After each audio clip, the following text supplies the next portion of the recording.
We're trying a new format today. We're going to open the podcast with a section on all of Tottenham Hotspur's trophy options this season.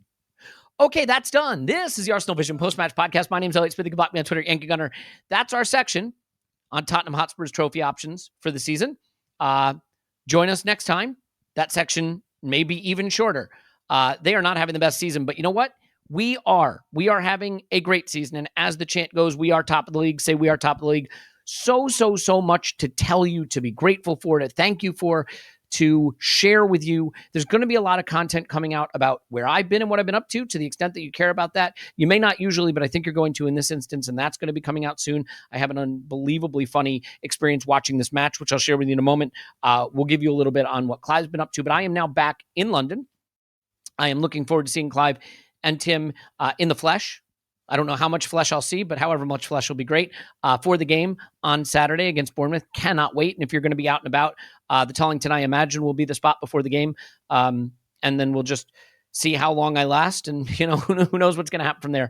But so happy to be here. So happy to be, just a part of this season for this club. What an incredible club it is and what an incredible season we are having. And here to discuss it with me now is Clive. You can find him on Twitter at ClivePAFC. Hello, Clive. Hey, hello. I got to tell you, mate, it's getting better and better and better. I had a lot of fun with this game. I don't think it was fun start to finish, but I think there's a lot of really interesting things we can get stuck into before we go into the tactics, before we go into the first half, second half substitutes, all of that. I do want to spend about 60 or 70 minutes on Martin Odegaard's sliding Cruyff tackle thing. Do you want to we'll do a podcast on that and then cover the game after that or no? It's an interesting moment. I actually felt, if I'm being brutally honest, they both slid in while not really wanting to hit each other. No, neither of those are aggressive tacklers, especially at that stage of the game. They were thinking, hold on, I've got another game in 3 days' time. But then what was really smart is that Odegaard managed to style his way out of it better than Iwobi did. So Iwobi now has been posterized forever and a day. And so, it was good fun. Right? About that point in time, the cigars were out, literally, so it's good fun. I'm cribbing this from the Arsblog Discord, actually, but I believe that started a move of 18 passes that stretched out for about 1 minute and 10 seconds that led to the Martinelli goal. So it actually wound up being relatively important. And I have to admit, I'm the kind of fan who gets nervous when the fans at the stadium are doing the Olays. Because I'm always convinced it's going to end with somebody getting a high boot to the shin or the knee or something. But or we do something stupid and they score. Right? So To be fair, it would have driven Ramsdale and Arteta nuts in equal measure. But Ramsdale makes an extraordinary save from the ground to keep this 4-0 and not 4-1 at the end. That's a man looking for his clean sheet bonus, right? And he made a double save. That you should not be making unless you're getting a nice bonus. But to be honest, the mentality of the clean sheet is really important. And I know I'm a bit of a pragmatist when I talk about tactics, etc. But mate, shut that back door. Never let anyone get anything. That mindset is so important to where we want to go. And so, I really enjoyed that. We'll talk about how we shut the back door in a bit because I think sometimes in a 4-goal game you can forget the importance of your center backs. And I think our center backs are the two best in the league right now as a partnership. And I want to make sure we give them some love, give them their flowers, as the kids say right now. But let's start just with the fact that you were at the game. You've been at quite a few games this season, which has been nice. And your instant reaction stuff from the ground is just brilliant. And if there's ever been a reason to sign up for Patreon, if you're able to do it, and if you're not, no big deal. The stuff you're sending from the ground is fantastic. In terms of the sort of trajectory of crowd support this season, it really reached a crescendo early on. And there's no question that the crowd support's been brilliant at the Emirates all season. Are you detecting any difference as the dreams of a title start to become more real? Are you detecting a tension in the crowd? Is it becoming a little more nervy, or is it still as exuberant as it's been all season? Yeah, so there's the highs of Liverpool and Spurs, right? They are, and Man United. Oh, crikey!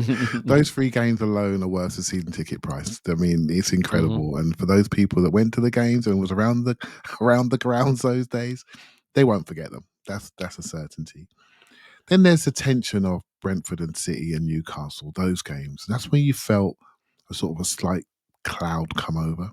And I think it's really just the evolution of teams watching us and wanting to stop us, finding a way to stop us. This is what makes Leicester, Villa, and Everton so exciting? Because, Elliot, I have this little theory, because I've been listening to people today and all the stuff we watch on Twitter, like we all do. We consume content after a win. We consume it even more, right? So, and everyone can see, not everyone, but we all come away from a game with something that we've seen. And it's great, right? We all put it all together and we get a picture of what we're doing. But for me, what really impressed me about this team and this group is the learning environment and how quickly they solve problems. It's really quick.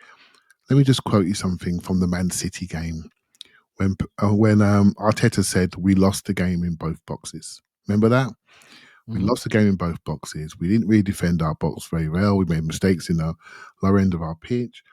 And we had many a chance and we didn't take them. And we got ruthlessly taken to task by a team that had 37% possession. Yeah. Let's roll forward to Everton. How ruthless were we in their box? And how determined were we in our box to keep the clean sheet? How another clean sheet at Leicester, because we didn't have a clean sheet at Villa because we were still sulky in the first half.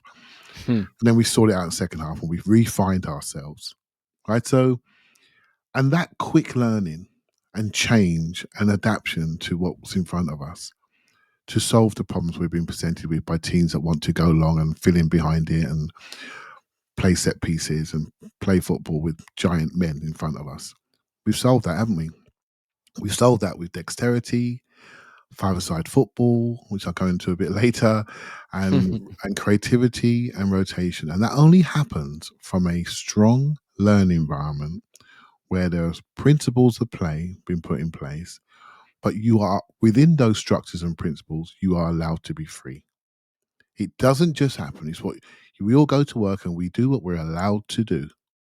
And so I got to credit the coaches for fixing this so fast. It's something that only happened in a proper sporting environment where you're allowed to learn and develop. Yeah, and I think, Paul phrased it this way, but I liked it. We positional played Leicester to death. They had the one shot in the game. It's funny, that was my first ever away day. I'll be doing some stuff on that day coming up. And for those of you who've been many times, I get it. Maybe to this point, it's just old hat. I know there are a lot of listeners who have never done it. I had never done it. So it's, it's a different experience. Do you remember it? I remember pieces of it. I mean, I definitely remember the first Jaeger on the train up to Leicester. I'm not sure I remember the ones after that. I know some of the crowd you went with, and I know there are not many tea drinkers in that crowd. That's all I'm going to say. No, the cans, as the kids say, on the ride home from the game were certainly excessive and unnecessary. But yeah, I mean, this game, obviously a tale of two halves. I get it. I think there is a really important distinction between being too patient, right? Sterile domination, right? Being a little too complacent. How about that?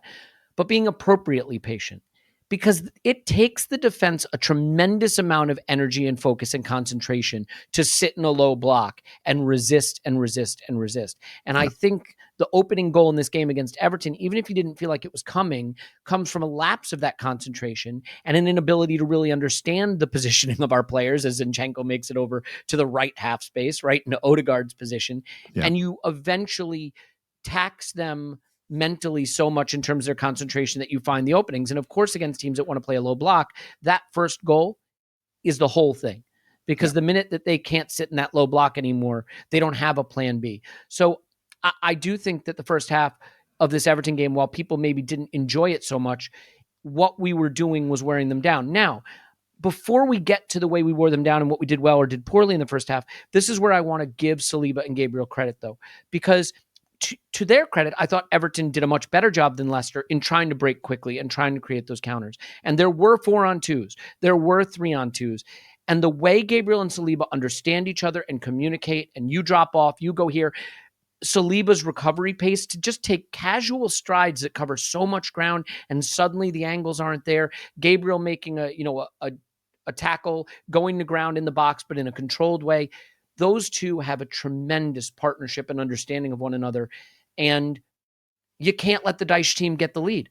So if you're going to be all the way in the opposition half, and if you're going to be trying to wear them down, the one thing you can't afford to do when you're being patient is concede at the other end. So can you maybe talk a little bit about the partnership developing between Gabriel and Saliba? Because for me, they are the form center back pairing in the league. I can't say in Europe more broadly because I don't watch enough, but in the league for sure. Yeah.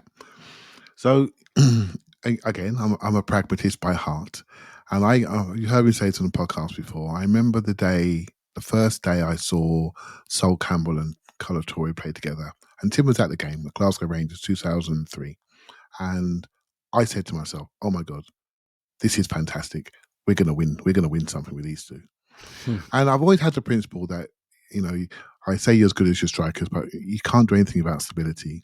And your centre backs allow you to play where you want and allow you to feel comfortable against any strikers in the world. When you've got the right level of physicality, what's changed in the game now compared to what Sol Campbell used to do is that you now have to be able to play like midfielders with the ball at your feet. That wasn't the case back then. We just wanted people to stop people, right? So the game has evolved. And they give you a level of comfort. And Saliba's more the sweeper. Gabriel goes in, he goes fishing for contacts occasionally, but they can both do the other job. And I thought Saliba was much better in the air last night. I know he wasn't playing Calvert-Lewin or Ivan Toney, he was playing against Mopé, but I saw a confidence and I saw a jumping power in him, and he was sending the ball back in the air as if to say, I need to send a message because people are picking on me in the air. I need to send a message that I'm not going to be picked on. Right. So Yeah. that was really important. And for Arsenal, because we like to rotate and move and create our 2-3-5, the two at the back, they cannot be physically uncomfortable in big spaces. And that's exactly what we have. So we now can push up the pitch, and all the listeners know what I'm going to say now. We push up the pitch, we can play in the right areas, and we can do what we do, right? And so they are the key. Now, there are other players we've had in our back line over the last few years, and that cannot play in the areas by which we play. They cannot. And so what they do is they drop off. You drop off, and then you have a bigger space to manage, and that uncovers the lack of running power in others. If you don't get to the ball, you get run past. And we look at those players and say, well, they can't play. I'm thinking of Granit Xhaka, for example. You put him in a smaller space, a different area of the pitch, and suddenly we find the player. It's how we play, the system, the distance from front to back, and what we expect from players in different zones of the pitch that really define you. And so when you look at a player, you critique a player, look at how they're being asked to play first. And also have a look at the room by which they're in, Elliot. Sometimes you walk into a room and your skill set just not suit that room. You go to another room and that team needs everything that you have, and you become a hero. And that's the life of a professional footballer. Yeah. Well, I can tell you that the person walking into the room right now with his chest puffed out saying, I'm the leader here, is Alexander Zinchenko for me. I was watching this game with some people that know football quite well and do some coaching and things like that. And as an aside, a very, very, very funny viewing experience, because I was not in London, not at home, in a far-flung location that there'll be a lot more about that to come. But we watched this game on my laptop, plugged into a TV on a stream with NordVPN running so I could watch. So by the way, there's the hashtag advert, because without Nord, we wouldn't have been able to watch the game. And it was in a nightclub, and they were setting up for the party the next night. So we watched the game with like strobe lights and music with bass so rich it was like rumbling your stomach. And it was like the strangest viewing experience imaginable. But just the oohs and ahs at the way Zinchenko plays the game and the freedom he has to move. And obviously the system gives Zinchenko the freedom to do that. Ultimately, it is where he moves to that creates the first goal, and it's Bukayo Saka brilliance, and we'll come on to Saka. But how do you think about the role that Zinchenko has developed into this team? We once upon a time said Partey is the one player we can't replace. We'll talk about that too, to be fair. But we will. Zinchenko is looking like a player we have no analog for, because I don't know that anyone has the appreciation of space that he has. The thing that blows me away is whoever has the football, Zinchenko's 3 yards from him, and wherever that is. And it's genius from Mikel to see this evolution, but it takes a genius player to be able to fit into that vision. So am I over-egging this here? Do you see Zinchenko as becoming this influential? So you have to look at the team almost in different categories, right? So you have your players and you have your enablers. So you mentioned Saliba and Gabriel. So your mindset goes to the big tackles, the big moments, the big passes. But if they're not able to cover big spaces, then Zinchenko can't be free. He can't roam. Because why would he do that? Because he's leaving a big space for Gabriel to get slaughtered in, right? So again, Ben White's an enabler, for the right hand side because he can cover big distances. He can get up to support Saka, just underlap him, overlap him on 2 or 3 occasions a game. That's all he needs. Just create that jeopardy, and but he's there on that right hand side for the diagonal to support Sleeper when he gets dragged over. So these players allow this guy, who basically is number 10, that starts at left back. And so everything you're seeing, Elliot, it's not system-based, it's player-based. This player plays like this, whether he's playing at left back, whether he's playing in centre mid, whether he's playing left centre mid, whether he's playing number 10. It doesn't matter. He has attributes when the ball comes into his feet. And so it comes back to creativity and freedom of expression. How do you coach that? Or do you make sure you have the right player that does that naturally? Because I'm sure there are listeners out there. There are players that, like me, quite agricultural, that do things more off the ball. And there are other players that can't wait to touch the ball. They just want the ball. Get it to me. And it's natural to them. It's not natural to me. I just want to smash somebody. But it's natural to them, right? It's natural to them. How many touches can I get? Get it to me. And in fact, they're upset when they don't have the ball. So they move to go and get it. So if you can create a framework for those players, then you maximize them. And I did read that it was Arteta's idea to put Zinchenko at nominal left back at City. And it makes you wonder, because I know we've got Jesus, so he's in our distant memories, but the one City missed the most is probably Zinchenko. And well, with Cancelo gone for sure, right? Because they're playing Bernardo Silva there. Yeah, and they've got a young kid that's coming there to invert from the right-hand side, Enrico Lewis. But I don't care, mate. None of them are as good as this guy. None of them bring what he brings, and he has taught me, and the system of how he's used, he has taught me something I just did not know existed in the game. Just not seen it this way, not felt it this way, not seen him pop up like he's come out of the grass, just in different areas, right? What's he doing over there? And when he gets there, everything freezes because his ability to control the ball while looking at the defense just freezes the defender. They're thinking, what's he going to do now? He's not even got his head down, and he just picks your pocket, right? And it's beautiful, isn't it? It's beautiful.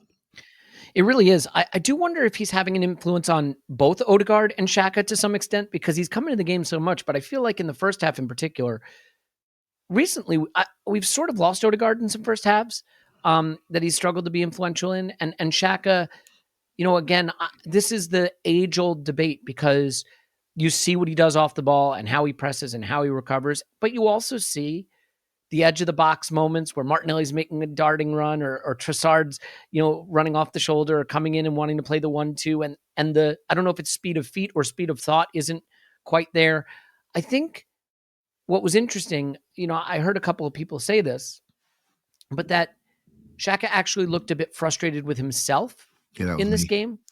Yeah. Was it you? Yeah, was it you who said it? Yeah. You're right. In your instant reaction audio. I knew it was someone I have a great deal of respect for. Just couldn't remember which one of those people it was. I'm glad you said that, because I was going to credit it to Paul, and that would have driven you just through the roof. But can you imagine the look you would have given me? But no, I thought that was a really interesting point you made, because he is a player who demands so much of himself and demands so much of his teammates and has given so much for so long. I'm sure he knows when he's in the half space and someone's making a darting run and he hasn't released it quite on time, or whatever the case may be, he wants to be delivering at the highest level. But I even think there's a little of that with Odegaard. So do you think Zinchenko's freedom of movement and where he pops up and demanding of the ball maybe requires the other players to sort of evolve in their understanding with him? How do you think about what we're doing at the eights, in particular on the left-hand side? Can I just take it back a little bit, Elliot? I think yeah, please. Mm-hmm. What I had a very good view of the game last night, and what I will say to you is, what stood out to me massively was how on point everybody was, and how present they were in the moment. They were so engaged. Nobody looking the wrong way. Everyone pointing and clicking and coaching and encouraging. Everybody on message. I mean, you'd have thought it was the World Cup semi-final. Everybody was on it. And when they weren't on it, they were visibly upset with themselves, you know? And Granit Xhaka, mate, there's been times when he's kicked it in the car park and not even worried and just clapped his hands and said, come on, lads, next one. Do you know what I mean? But yesterday, some of the passing was so crisp. But when it was off, and I mean, not massively off, I'm talking half a yard off, the standards by which they're holding themselves and the standards by which the manager holds them, and I was sitting right behind him, are huge. You'd have thought we were losing 4-0 rather than winning 4-0. All the way through that second half, we were absolutely on it, looking for better standards, higher. And it's the first time I've ever seen Granit Xhaka sort of lose a bit of spirit. I'm not sure. I want to make sure I describe this correctly, and people may have a different view to me. But I felt he lost a bit of spirit and he was really frustrated with himself, in particular in the offensive areas of the pitch. And it'd be very interesting to see how other people read that. It's a bit of a body language thing, but I saw it clearly, and he came off and he wasn't happy with himself. And it's interesting to see how that develops. Odegaard, I'm not worried about, because he's more of he's a free spirit as well. So it's almost like with Zinchenko and Odegaard, you have two that are just buzzing around, two blonde assassins out there, just taking the ball on their left foot, and total control of it, and are happy to pause, to go, to carry, to clip, to switch. They've got all the clubs, mate, in their bag and can deliver. One's more of a goal scorer than the other. One's more of a last pass guy. And that's where we are. And so what it does, it makes the next guy, this is a real challenge, it makes the third guy, it makes it a hard fit. So that player automatically becomes an enabler. He becomes a glue guy. And so we got to look at these glue guys with the same rosy eyes as the guys that do all the flashy stuff, the Cruyff tackles, because they can't do that without the glue guys. And I'm trying not to fall into the trap of really killing the guy that has a solid, quiet game, because it's about the group. It's about the 11. Do you know what I mean? And but I did see a frustration with Xhaka. Odegaard, I'm not worried about him, mate. He's absolutely fine on that side, and he's connecting to the guy, which I'm sure you're going to talk to a little bit later. Yeah. No, it's not. And I mean, look, Odegaard scored a goal. He had a brilliant moment in the match that we already covered. I think he's doing brilliantly. I think it is a natural tendency, no matter how well your team is playing, to be thinking, what would the next area of improvement be? Yeah. The danger with that, though, is that may lead to not improvement. It may lead to the opposite, right? It may lead to something being lost. Yeah. You have to be careful about thinking that way. But like, if you think back to last season with Lacazette, we were playing quite well with Lacazette at center forward, but we could see that there was something missing there. And we could see that it was maybe holding us back. And by the time we opted to change it, it had taken its toll a bit, right? By the time Nketiah came in, we had lost a few games on the trot, and it became a problem for us. And Nketiah came in and gave us something that we'd been missing. And so I do think that you always want to be careful about not destabilizing a team that's playing well, but not waiting until you pay for the deficiencies that you may be seeing in the team. And I will be very curious to see how this evolves, because I do think Mikel Arteta has been glowing in his praise for Vieira most of the season. I don't think Vieira has been universally excellent every time he's come on, but that substitution is becoming a fairly regular one. Now, there's horses for courses, right? He's either coming on when we're chasing the game and need more attacking impetus, or he's coming on when the game is well in hand. And those are different circumstances. But I am kind of curious with this Bournemouth game coming up. Will we see a Vieira from the start? With Europa League coming back, players are going to share games. And the one thing I'm confident of at this point is that Mikel trusts Vieira to let him have a game. I'll just be curious whether it'll be in the Premier League or he'll wait till, one of the sporting legs of that tie. So I'll be curious to see how that evolves. And he's had a couple of good cameos in the last few games and was very influential. And the thing we know also is he's best friends with Martinelli. And, the way they look for each other, the way they come to life, it's redolent a little bit of what Martinelli had with Jesus, just in terms of that understanding and that partnership. And we'll come on to the second half, because that was a hell of a lot of fun. I mean, you have to be able to enjoy football when it gives you something fun. If you don't enjoy what we did in the second half, you're really, really missing out. But Can I Just go back to quickly, that a little bit yeah, with Vieira? yeah, please. Because I think because I get seduced by the skill sets and. Yeah, I'm guilty of that as well. Yeah, mate, I do. I watched him last night. You know, I watched Xhaka have a difficult 10 minutes or so, and Vieira comes on, ball comes to his feet. He literally does a shoulder shake, and the whole Everton defence just stood still while he passed through. And all he's done is receive the ball, but his natural ability to manipulate an angle, it comes easy to him because that's his skill set. However, Everton got quite physical midfield three of Idrissa Gueye, Anana, and Decore, right? Off the top of my head. Yeah, I think that's right. And they're big boys, right? They're strong, they're physical, they can transition. And we struggled earlier against the transition because they're reading our interior passes and they were running through us onto the back two, and we got away with it. If we think in this universe, in this English Premier League, we can roll out with Jorginho, Vieira, and Odegaard, then we really are only thinking about one game state, which is when we're in charge and when we're on the ball, about to play the final pass. But there are many game states and there are many challenges in a football match, and you have to go with the punches to allow yourself to play. And the players like Partey and Xhaka allow you to do that, and also they can play a bit. And I think we have to take this game by game, maybe even half by half, as to what suits the opponent we're playing with, right? So having the option is the key, probably, Elliot. That's probably the summary, the best summary line. Yeah, look, there are performances that sometimes rubbish a narrative, and nothing rubbished a narrative faster than Thomas Partey's second half performance. For the people that want to say Jorginho should maybe take his place, like, and by the way, I don't think anybody said that with disrespect to the season Partey's having, but what he brings to the team was on display in that second half, and that pass he makes to Nketiah, running through just sort of out. I think it was outside of the boot, over the top, curls right onto his foot. Unbelievable stuff. But we got to talk Bukayo Saka. It's probably too late in the podcast to be getting to this. It's not that he scores goals. It's not that he creates goals. It's that he scores winning goals. He scores opening goals. He scores goals to get us back level. He's the person you have to have. If you remember, Clive, one of the things we talked about a lot when we were kind of down in the dumps was how you need a force of nature player. Who's your force of nature player? Who's the player that imposes himself on the opposition to an extent that they cannot do much about it? Look at the goal he scores against United. That's a force of nature player.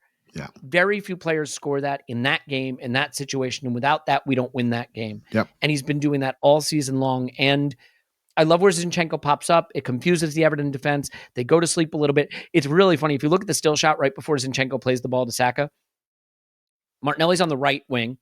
He's making a run. I think, yeah, he's making a run. Saka's found space in the box. And I think Odegaard's dropped into sort of like the top of the D space, and they're all pointing to their feet.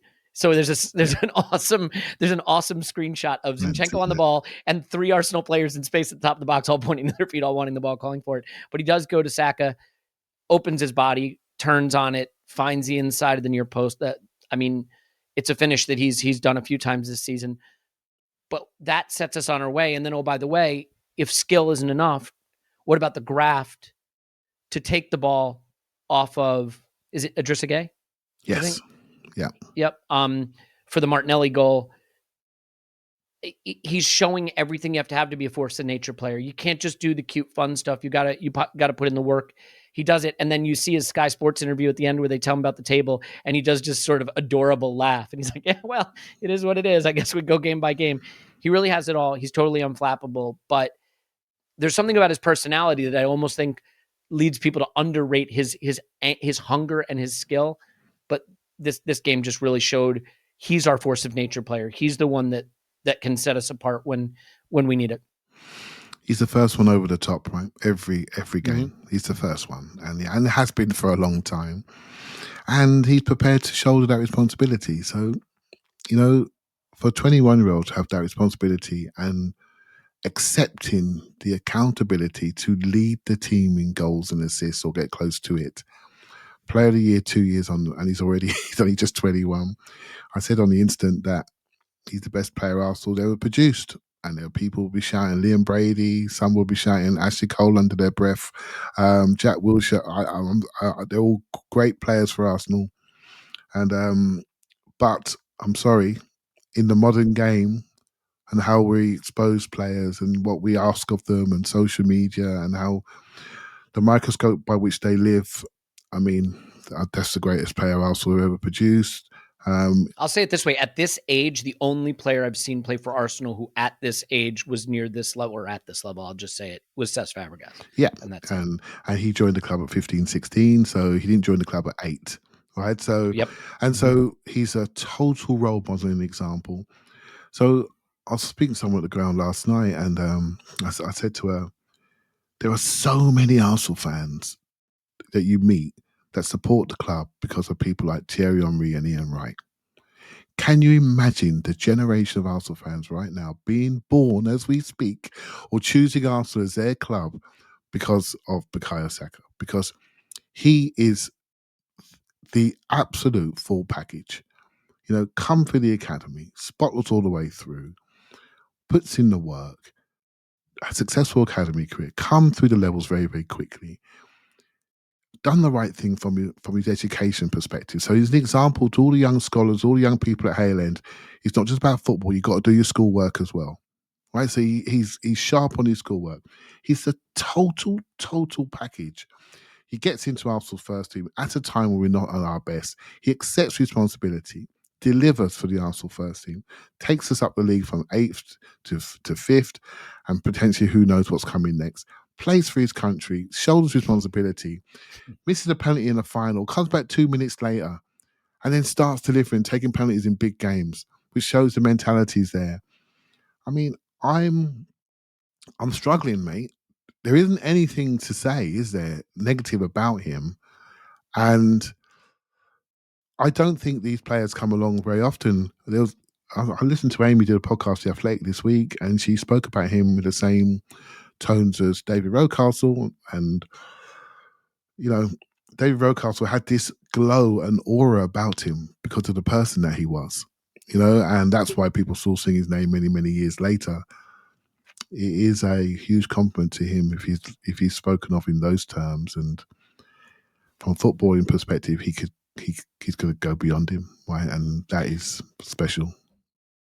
And I hope you keep tissues by your listening device when you listen to this podcast, because in a future episode, you're going to be hearing about what he means to some people in another part of the world, and there's not going to be a dry eye in the room. So, yeah, I mean, just an extraordinary player, but like it's interesting. We were having a debate on this trip I was on. If we could win the league this season and next season, but Bukayo Saka would leave this summer, or we could win the league this season and not win it next season, but Bukayo Saka stays, which would you choose? And you think it's obvious, just, you know, take the titles. To a person, everyone that I was around said, I'd give up next season's title if it meant Bukayo Saka stays. That he feels almost more fundamental to who we are and to the joy we get from football right now and to the unity we have as a club, than having that title. And I'm sure there's some people listening being like, rubbish, it's about titles, mate. Like, you know, players come and go. But, you know, remember, this presupposed we won this one this season. So, you know, we'd be in a pretty good place regardless. I think we should touch on Martinelli coming back to us a little bit as well. His form has come back, and there's just something about Martinelli scoring goals puts a smile on my face. You know, I adore Martinelli and Saka. It's like saying, which one of your children do you like better? It's not a question you can answer. Saka is clearly the better player at the moment, but Martinelli is an important player with a very high ceiling himself. They're different players for sure. I love Martinelli's finish. And can I just say something? Can we stop for a second here? Yeah, not stop recording, just to stop the flow. I'm glad VAR gave us that goal, but what's the linesman putting his flag up for? Well, I think did he not put it up after the ball gone in the net? Which I hope he did. He did, but I'm saying, like, you know what I mean? Like that.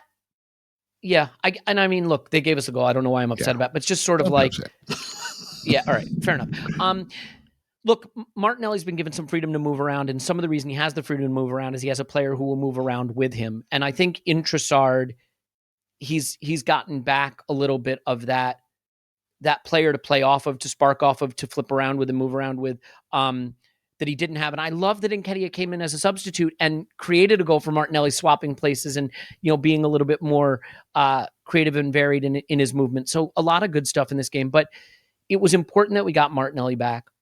we have, and I do think Trossard deserves credit for being a part of that. So, and that means the manager deserves credit for seeing, you know what, it's not there's anything wrong with Nketiah, but I need to bring more people back into the game, and this is a way to do it. Trossard's looking like a brilliant signing, and Martinelli, I'm sure, will be thanking him for helping return him. So how do you think about Martinelli coming back and the way that's connected to Trossard's inclusion and reinvigorating the left-hand side of the attack?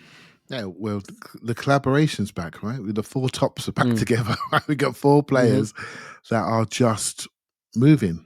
And if you have a 3+1, I think there are limits to that.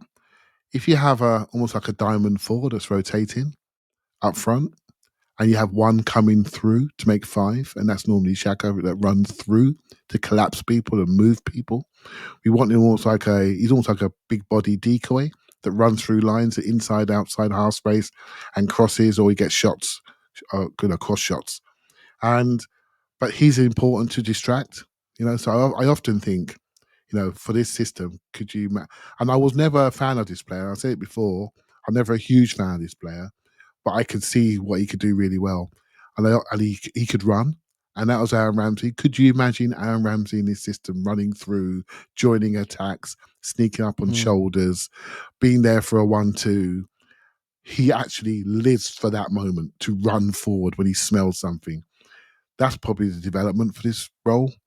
A 6-footer that can smell it, runs through, join in, off the ball runner but can carry. That's the development. And so the collaboration of that group, Trossard just does it naturally. Again, he's happy inside and out. When we bought him, he played left wing back, he's played left side, he's played false 9, he's played number 10, he's played right side. So straight away, he joins the group. And I have this, one of my football theories is that winger forwards are the future. So Jesus is a wing forward, and Saka is the same, Martinelli the same, Trossard the same. And so when people were saying to me that when Eddie was playing out on the left wing, I was really pleased about that. That's where he needs to develop. And before Balogun went on loan to Middlesbrough, he spent his youth year playing left side of the front side of the pitch, almost developing his carrying skills, his wing forward skills.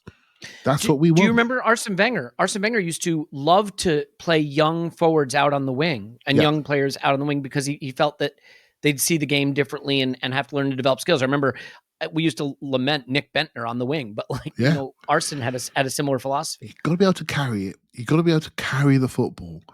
And it was really interesting last night because I was sitting behind Arteta and there was a period in the game. There's 2 periods in the game, Elliot, when I saw him lose his nut a little bit. It's when Kieran Tierney carried the ball and he over-carried it and got dispossessed. And when Eddie carried the ball and he got smashed and actually got injured, he carried it into contact. He wants carriers, but he wants commitment and to pop it off.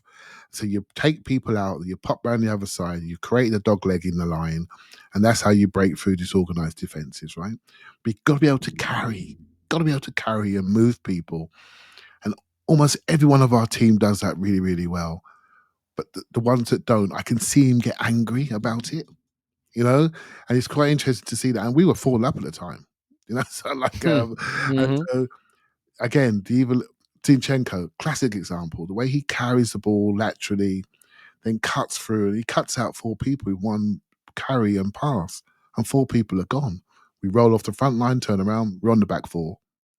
So that ability to shake these coaches' defenses is so important, so important. Mate, Everton were really organised, Elliot. Their front to back space was really tight, and they had a plan, and we broke it with individual brilliance on the ball, finishing in the box, and that's what really broke them. Yeah, and frankly, a willingness to trust our center backs to clean up if they did find a way past us. I want to get to the halftime sub and the Partey Jorginho thing. I think it is a really interesting discussion, but I do want to mention that, sometimes someone says, okay, we want to be a sponsor of the podcast, and provided that it's not something that we find objectionable, say, okay, that's great. Doesn't mean I've necessarily ever tried it or believe in it. Sometimes it means I've tried it and I love it. it's so funny because as I sit here, it is my job to tell you about NordVPN right now, and it literally saved my butt so I could watch this game. And whatever it is I'm spending on NordVPN, had I missed this game, I would have regretted it, and it would be worth whatever I spent on NordVPN. It allowed me to VPN from the area of the world I was in back to the States so I could watch this game in sparkling high definition, see every beautiful moment of it, including the Cruyff slide tackle, which is a new thing that Martin Odegaard invented.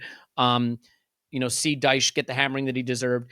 It is a wonderful, easy service to use. Apps for Mac and PC, apps for Android and iOS. You just tap, you quick connect to the region you want to be, and boom, you're browsing in that region. It also does have threat protection, though, so it keeps any spyware and intrusive ads and malware from getting on your computer. And look, if you do need to find a stream for a game, and sometimes we have to go to a stream that is not the stream that you necessarily want to be watching because you're worried what it's putting on your computer in the background. Nord's not only going to let you browse in the area you want to be, but browse safely. So I can't say enough good things about Nord. Really happy that it allowed me to watch the game the other day. So real quick, what you can do if you want to sign up using our link, nordvpn.com/ArsenalVision, you'll receive a huge discount on a 2-year plan and a month free. But you do get a 30-day risk-free trial. So if you don't like it, you just cancel it, forget the whole thing happened. If you needed to try it for one specific trip you're going on, you could try it. But I have a feeling you're going to stick around with it. Again, discount on a 2-year plan, 1 month free, 30-day risk-free trial, nordvpn.com/ArsenalVision. Again, that link is nordvpn.com/ArsenalVision. Clive, is that enough of that? Indeed. Nailed it. Okay. I love, Clive has written in the message, please send me that link on WhatsApp. Clive, nordvpn.com/ArsenalVision. Again, you make the mistake that I actually listen to you. You must not keep making that mistake. Maybe you found that finally I have something to contribute of value, thanks to Nord. I think this is such an interesting halftime swap because what it tells me is first of all, Partey's being eased back in. I bet this was planned. I don't think this was a reaction to our first half performance. I mean, we're 2-0 up at halftime. Maybe we didn't expect to be there from the first 40 minutes, which were a bit of a slog, but we're 2-0 up. You don't have to bring him in. I think this was planned. I don't think it's a disrespect to Jorginho, who's on the wrong side of 30, and we want to keep him fresh. We're going to need him in Europe. Partey, we're going to need him. We want to make sure he's fresh and firing. But the performance he made was a statement of intent, a reminder of the things, and Jorginho's been brilliant, and we're not where we are right now if we hadn't signed him. But Partey can do some things that other players can't. I mentioned the pass to Nketiah was brilliant, but the way he just steps past players, the tempo with which the ball gets released and finds players, he was imperious in the second half. And if Jorginho is good, that makes us better, and Partey is still just another level up from that. He was breathtaking. Yeah, I mean, it's quite interesting because I love football so much, and I love studying fans, and there were loads of diagrams going around how many progressive passes Jorginho played versus Partey, blah blah blah, and then suddenly you're thrust into reality of a big striding Everton midfield nicking the ball on the transition, and suddenly reality strikes, and all those pretty diagrams don't really mean much. Right, because if your centre mid is caught too high and he's running back like he's got rigor mortis, I'm sorry, you show me a diagram that covers that, right? So and so basically, it has been said that Jorginho wasn't feeling very well. He was the only person didn't start the game well. But again, we're learning, aren't we? Really quickly. So the guy that we rushed back for a North London derby that broke down on Spurs' second or third goal. Remember that game, Elliot? And came off, and we lost him for 2-3 months, and we ended up throwing away many points that season. That rubbish is gone. We take our time bringing him back in. And Thomas Partey must have been looking at all the tweets saying how many progressive passes Jorginho's made compared to him, because he came on, pulled up his socks, and said, "All right, I'm going to show you what this game is all about." So when teams, what we do really well, when teams come off the side, they go wide like we do, empty the middle, go wide, and they chop inside. Thomas Partey just throws a blanket over that, said, "Cheers, I'll have the ball, thanks," and puts them on the ground, and then just strides away from them and starts us off. So he covers the sides, both sides. When he gets the ball in the middle, we all know what's happening. But he decided in the second half to show us that he can dink it, he can clip it, and he's got all the passes. So I think on the way home in one of those classic train podcasts where there's loads of guys eating fried chicken and drinking beer on the train and discussing the game. Everybody was saying, I think we should save Jorginho for Europe. He's a bit slower in Europe. Let's save him for Thursday. we've all dropped him in our mind, and it just shows you how fickle we all are, right? So, but joking aside, I thought Partey should have started this game in my mind, but I don't know how fit he was. I thought Everton were quite physical. It didn't matter in the end. We got 2-0 at half time. Partey came on and just said, by the way, I'm the man here. And that's the end of that. As simple as that. Yeah. And like him being the man doesn't mean Jorginho isn't valuable and we're gonna need him. He's gonna be important. He's already been important. Yep. But he did add something that is unique to what he can do, and it was really great to see, because it is important to be reminded of the levels of these players. I mean, it wasn't so long ago people were saying, does Jesus get his place back from Nketiah when he's fit? Yeah. Right? I mean, football moves very, very quickly, and you have to constantly be prepared to update your priors, but also maybe not update them too quickly. I really look at this second half as a statement of intent. This was a statement of intent. If you think back to the Invincibles, and look, the Invincibles had quite a lot of draws, so I don't want to rewrite history, but there were games they'd struggle for a little bit, right? 20 minutes, 30 minutes, and then they'd figure it out, and they would destroy your soul, rip your soul from your body, and leave you wishing you weren't on the pitch with them. Yeah. And at 2-0, when we started to cook, Everton would have shaken our hands and walked off that pitch and been happy to be gone at 2-0. And we played some football where we nearly scored the third, the fourth, the fifth. There were moves that led to cutbacks that were just cut out. I love Trossard's cutback for Odegaard's goal, but there were a number of moments like that all throughout the second half. Patterns of play that were just extraordinary, where they couldn't get near the ball. Odegaard really coming to life and dripping quality on the ball. And they were chasing shadows. Yeah. It was a statement of intent for me. And I think the Leicester game and this game are a statement of intent in two different ways. We went to a Leicester team that is known for its attacking, that has some talent. Granted, Madison wasn't there, but set that aside. And we restrict them to a single shot in the whole game and strangle them like a boa constrictor. And then we take this Everton team where, Arteta's record against Dyche and blah, blah. And what do? We poke and we prod and we poke and we prod and we open the door and we flood through it and just stomp on them. And it's what, when you think about Manchester City, how we think about Manchester City, they come up against that minnow and what do? They're just going to just steal their soul. We did that against Everton. And if there's one thing people have been saying, well, low blocks, Arsenal can't figure out a low block and they're going to have to find goals. And I think this was a really important performance in the second half, Clive, because teams that may think about playing a low block against us, they're going to look at this second half and say, there's no answer for what Arsenal do. And they're going to, when the Invincibles lined up in the tunnel, the other team looked beaten.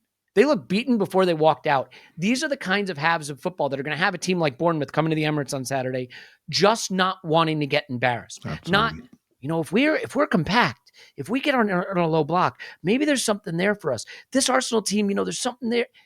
No, they're going to watch that second half and they're going to say, how quick can we get out of the Emirates and how safe can we be doing that? So I thought this was a real statement of intent. Clive, how important do you think that kind of thing is for our team mentally and for the other teams that have to come to the Emirates or, see us coming and know, hey, if you're not careful, you're going to get embarrassed by this team because you cannot live with what they do?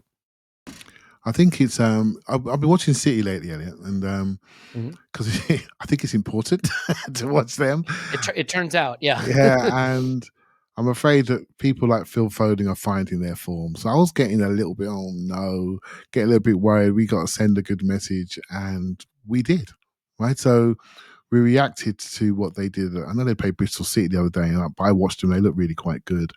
But yeah, I totally agree with you. I think something happened last night. I know I didn't really answer your question about the stadium really, really well, actually, but something happened last night. Well, you said more important stuff. That's how this podcast works. I ask you a question, then you say something that's more valuable than my answer. But I will say to you, I thought I sensed a level of belief develop, real belief. That was most of the games, they take it out of me. They empty my soul emotionally. It didn't this game. I felt okay, nervy, but okay. And I think a lot of people felt like this was really enjoyable, but it wasn't draining. It wasn't draining. We can't be drained emotionally. It wasn't overly draining.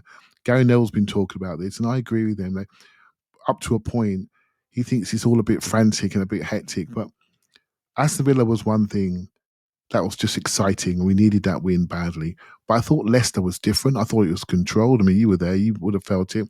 I thought it was controlled. But also afterwards, the team were nice and controlled. They just clapped the fans, and they weren't overly excited. And I felt again last night they did their job. They weren't overly excited. They enjoyed their job, and they were all on point. And I think the crowd was really up for it. And they were up for it because that's what we do now at home. That's what we do. This is what happens. We support, we get behind people when they make mistakes. We sing their names when they make mistakes. This is what we do. And that identity is first and foremost. It's not going away. We don't want it to be taken apart. We don't want to be divided. We want to enjoy this because we don't know how long it's going to last. We spent a long time watching people with the wrong motivations to play for the football club that we all love. And they weren't there for the right reasons. When I looked at that team last night, regardless if a few passes were going out the wrong area, not quite on point, I didn't care because I look at the reaction to the players that are making a mistake, and the reaction to the fans that are trying to connect to the players. I look to the reactions of the coaches trying to cajole those players, and everything I saw was on point and joined up and aligned. And when you start to see that break, then we have a problem. Then we have a problem podcast, Elliot. Do you know what I mean? And there isn't one at the moment. And the fans are there. Again, me and you, or you more than me, is a bit of a worrier. And Saturday is heading up. Who, me? Whiskers? What? Saturday is heading up, and I don't know any Arsenal fan doesn't think we're going to win by less than 3 goals. So that worries me straight away because the word complacency comes into my mind. If we can manage to face down complacency, we're going to be in a good spot, right? We're going to be in a good spot. So it should be, hopefully, Elliot, be a good day on Saturday. Yeah. I think I'm not even going to say anything about Saturday. It's going to be a good. I mean, look, any day you get to be at the ground watching the Arsenal, it's a good day. Because you're with great people. I can't wait to see everybody. I can't wait to be at the Tollington. I can't wait to sing the songs. Learned a few new ones on the away day. Some of the ones they don't teach you, in the regular classes. I will say from the experience I've had this week traveling, I can't believe the class of this club. We know we support a great club, and there's a lot of classy things about this club, and a lot of things about this club you should be proud of.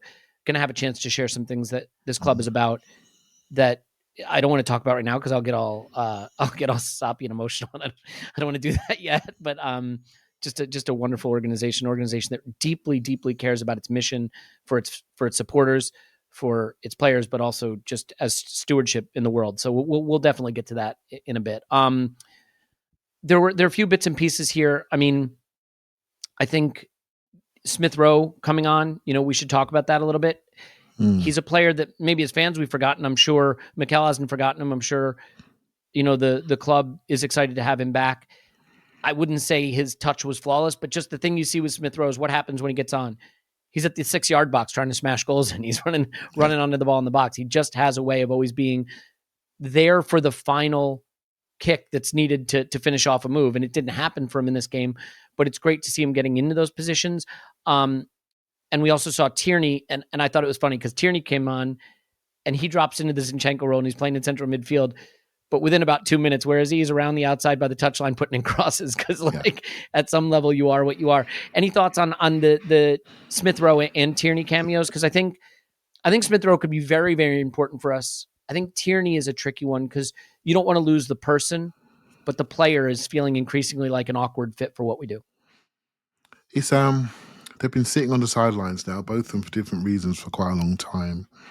And the team is evolving very, very quickly. It's been forced to evolve, Elliot, because everyone's watching us. And so we have to evolve our tactics, right? The spaces are getting smaller. All those coaches at planned sessions, the phrase SSG, we basically play small-sided game football, right? That's literally what we do. We just have a group that rotates and moves in small spaces because teams are squeezing us, and they're squeezing us and they're shuffling out wide. They're doubling up in wide areas to make sure we can't come back into the interior. When we do, we have to do things in small spaces. Trossard's playing well. Elliot, small space player, right? Receives it really well, touch is perfect, can twist and turn in 2 inches of space, and he's got 2-footed technique. Oh, he looks good. He looks good because of the game states we're playing. Smith Rowe, I think, could develop into our game state. Because of the way he receives the ball, he receives it beautifully. He has a simple picture, and he turns, he wants to run. He can run off the ball first phase, but he can also carry the ball, and he can arrive. So he's got potential. Kieran Tierney, naturally, just the natural way his body is, he wants to play out and big and long and strong, and he's a bounding player. It's natural. He wants to go into big spaces. He sees the space, he wants to run through it. It's just natural for him. And that's not what we're doing at the moment. We're a bit more controlled. We run yards, we slow down, we commit people, then we pop it, then we go around the other side and we manipulate it. And so he doesn't look right. Doesn't mean he can't play. Doesn't mean there won't be a game for him. I think both Tierney less so this year because he hasn't played as much. Injuries have been an issue. But Smith Rowe, mate, I've said it before, Elliot, haven't we? The future of his football is in the gym, what he does body-wise. If he gets his body right, there's nothing to tell him in his brain or in his feet. It's all about his physical fitness and shape and getting in the right robust shape to play every 3 days. And he's not near it at the moment. He's not close. And he needs to be given time to allow himself to get to that physical level. And if he does, there'll be nothing we can say about his game. Nothing. Because he can do it all. He's got the personality as well. But his body has let him down for a long time now. And we have to be really, really patient. And I hope, for his sake, and I don't know enough about this, but I hope he's showing the right sort of work ethic off the pitch to get back to the right level of shape. Because I hear people talking about Gabriel Jesus coming back, and I hear people talk about Granit Xhaka when he was injured. I mean, literally when he injured his knee a year or so ago, the very next day he was in the gym doing arm weights, and he had his knee in a brace. Right, the same for Elneny when he was coming back. He broke world records to come back with his knee injury. I want to see those sort of same pictures coming out for Smith Rowe, and I'm not seeing them.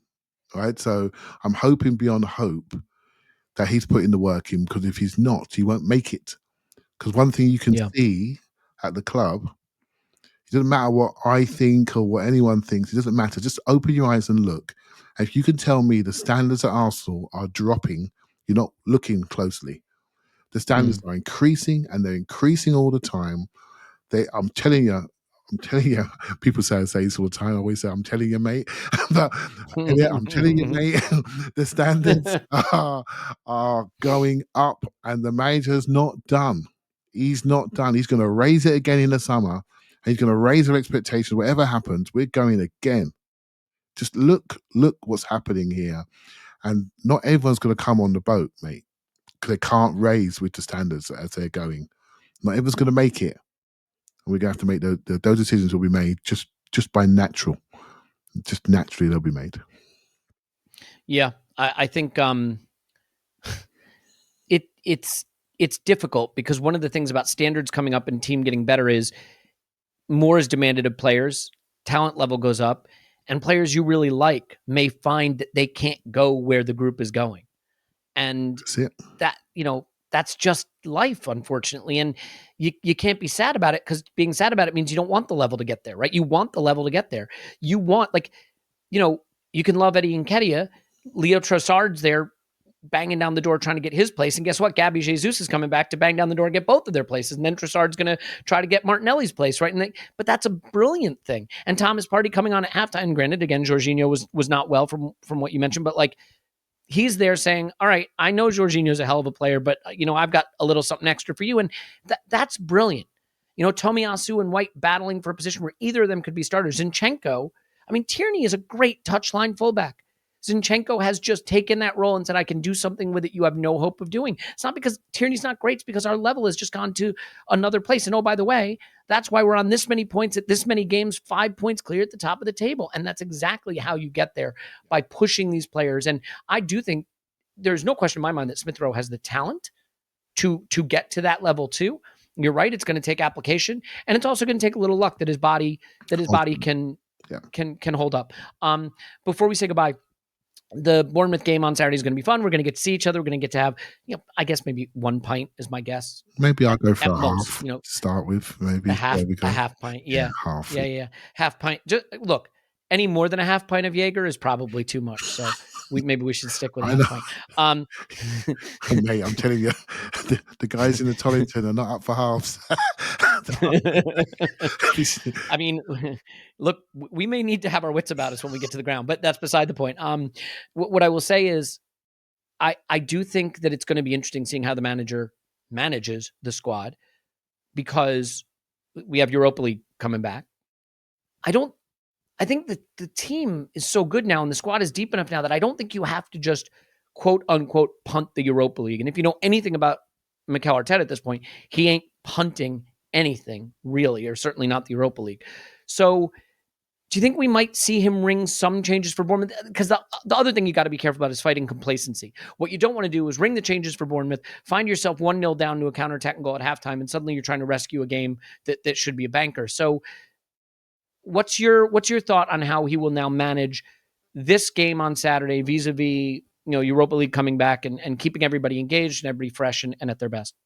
I think if I'm him, I'm going pretty strong still. And the reason why I would do this, Elliot, is because I want the points to continue to accumulate, because then new stories are written, because people make decisions, right? So we're doing quite well, right? So Leicester didn't have Maddison ready for the last game against us, but they've got a huge game on Saturday versus Southampton, and he'll be back for that game. And so they've made a decision, potentially. I may not be factually correct there, but you're not rushing him back for Arsenal, because Southampton, 5:30 on Saturday, is huge for the future of that club. Can I just say one thing on that? Because that's a brilliant point you made. Brilliant point. And it comes back to my statement of intent comment. If, let's say, Bournemouth has a player that's on the edge of fitness, they're going to look at what we just did to Everton and say, we can't win this Arsenal game. Let's save him for the next game. And when you look that good, your opposition maybe sees that game as the one that you punt, right? Because you can't win it. They make decisions. They make decisions based on what you're doing, how you're playing, and as you say, you win it in their minds. You win it in a tunnel, but it's not really a tunnel. You win it by your previous actions. Do you know what I mean? And yep. So I think that's definitely the way we're heading towards. So I think, as we all know, because we all consume everything, there is the game and there is the story around the game. The story around Arsenal is they're not sure we can last the course. So let's focus on the course, the very next step in the course. Don't start to manipulate. Spurs changed their team in the FA Cup this week and got knocked out of the FA Cup. They haven't won a trophy since I had an afro. It's ridiculous, right? So basically, what are you doing? What are you doing? Just focus on the next thing in front of you. What are you doing? Who do you think you are? Right? So let's focus on the next thing in front of us. Let's focus on creating these points. Let's force a situation at some point where Man City have got a big Champions League game, and they're saying, you know what? Arsenal are still 6-7 points ahead of us. We're going to make a decision to really go for the Champions League. Let's force that decision by the points gap that we have. Let's not encourage anybody into us. Nobody get encouraged. We've got 11 points in Man United. I think they've got a game in hand on us. I think by next time they play a league game, we might have 14 points on them. Let's just make them think they can't get anywhere near us. Let's just shut the door on these teams. Lock them out. Shut the door. You don't get that by resting people unnecessarily, unless they're at a risk, But again, 5 subs, what does it allow, Elliot? It allows rotation within game and resting within game, and that's really important. I will say, I think the 5 sub thing, this is where it really comes in handy, because you say, you know what? You can literally change half the outfield players. So, you can, look, we changed Jorginho at halftime and we still had 4 subs in our pocket, right? So you could, look, I don't want to get over my ski tips here and predict things that get ridiculous, but if you have a 2-goal halftime lead again on Saturday, right, and you feel good, you could say, all right, Bukayo, that's it for you today. Yeah.